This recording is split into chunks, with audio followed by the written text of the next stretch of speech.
ఈరోజు దేవుడు మీతో మాట్లాడమన్న నా హృదయం పెట్టింది ఇదేనండి. దేవుడు మిమ్మల్ని వాడుకుంటానికి ఆశపడుతున్నాడు. దేవుడికి నువ్వు కావాలనేది తెలియజేస్తున్నాడు.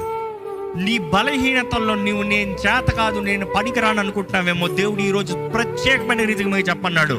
God needs you, God wants you. Stop deciding how you will serve. ఈరోజు చాలా మంది నేను అనుకున్నట్టు చేయాలి సేవ, నేను అనుకున్నట్టు బ్రతకాలి దేవుని కొరకు, నేను అనుకున్నట్టు టైం టేబుల్ వేసి ప్లానింగ్ వేసి పొద్దుట లేసి ఇట్లా చేయాలి. It is not a job, it is a life. అర్థమవుతుందా? సేవ జాబ్ కాదు, సేవ బ్రతుకు, జీవితం. It is life. నీ లైఫ్లో ఎక్కడికి వెళ్ళాలని అనుకోవచ్చేమో, కానీ ప్రతి సెకండ్ నువ్వు ప్లాన్ చేయలేవు. నువ్వు ఏ అపాయింట్మెంట్ పెట్టుకుని ఏది కలవాలని పెట్టుకుని ఆ టైంకి వెళ్ళొచ్చావు, కానీ ఆ ముందు ఆ వెనకాల ఏం చేయాలి నువ్వు చెప్పలేవు. రోబోట్ లాగా టైమర్ పెట్టుకుని పొద్దుట లేచి రాత్రి పడుకో సో పెట్టుకోవచ్చేమో, కానీ నీ జీవితంలో నువ్వు బ్రతకాలనేటప్పుడు you have to break all those barriers.